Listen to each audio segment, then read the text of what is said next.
Dobro večer, djeco. Ja sam teta Branka, vaša teta pričalica. I danas ću vam otpričati priču koja se zove Riba duginih boja i mali stranac u nevolji. Pa krenimo u morske dubine. Usred oceana plivalo je jato ljeskajućih riba. Otkako je riba duginih boja, zvana Srebrica, razdijelila svoje blistave ljuske, svaka je riba imala po jednu svjetluca u ljuskicu. Tako su postali prava mala družina. Zajedno su se osjećali sigurno i zaštićeno.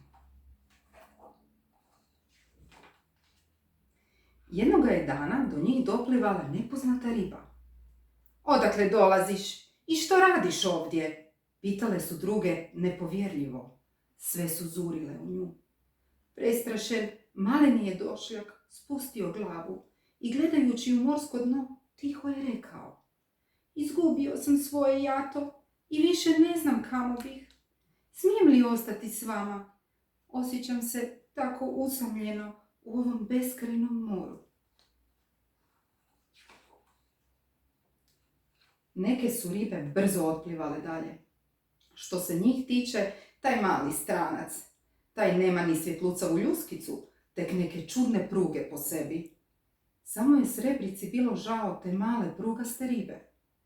No tad se naprijed progurala riba sa nazubljenom perajom i odlučno rekla: "Ne trebamo te u svome jatu. Ako hoćeš, možeš ostati ovdje na rubu grebena, ali da nam ni slučajno nisi stvarao nevolje." Srebrica nije razumjela zašto malog stranca ne žele prihvatiti u jato, no nije se usudila proturječiti strogoj ribi Zubac i prije svega nije htjela izgubiti svoje prijatelje, pa je tako i ona otplivala, njema i pomalo posramljena. Mali je došljak bio žalostan jer je ostao sam. Iako se nije smio pridružiti ostalim ribama ovdje pokraj grebena, ipak se osjećao sigurnije nego na otvorenom moru. Čeznutljivo je pogledavao prema njima i snuždeno pomislio: "Ali ja nisam kriv što sam drugačiji od njih." A onda je mirnom životu u ribljem jatu došao kraj. Pojavila se strašna riba grabežljivica. Brzinom strijele zaletjela se usred jata. Uplašene ribe razbježale su se i sakrile u zaklon. Ondje, u uskoj pukotini u stijeni, golema riba grabežljivica nije ih mogla dohvatiti.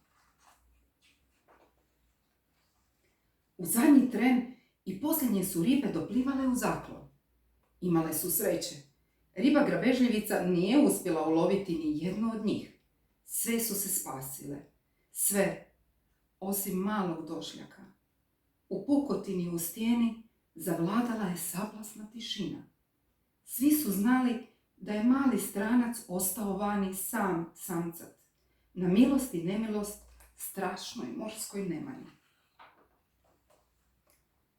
Odjednom je Srebrica uzviknula: "Što čekamo? Moramo mu pomoći!" Njezin vrisak prolomio se kao grom i družina se trznula. Riba duginih boja brzo je pohitala van, a za njom i svi ostali. Ni riba Zubac nije htjela stajati sa strane, te je i ona zaplivala put grebena.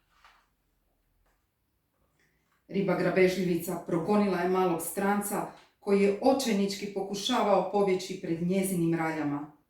Mala riba gubila je snagu i bilo je krajnje vrijeme da joj priskoče u pomoć.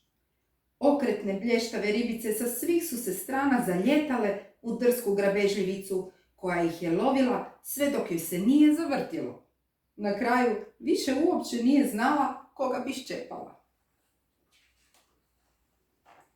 U svoj toj pomutnji Srebrica je uhvatila malog stranca za peraju i povela ga do pukotine u stijeni. Potpuno iscrpljen, maleni se došljak prepustio Srebrici da ga vodi. Nije mogao vjerovati da je spašen. I sve ostale ribe pobjegle su od grabežljivice. Samo je riba Zubac zadobila nekoliko ogrebotina. hrabrom borbom protiv opasne morske nemani, na svoj se način ispričala malom došljaku. Dobrodošao u našu družinu, rekla je Srebrica, a mali je stranac bio sretan što u vodi nitko neće moći zamijetiti njegove suze.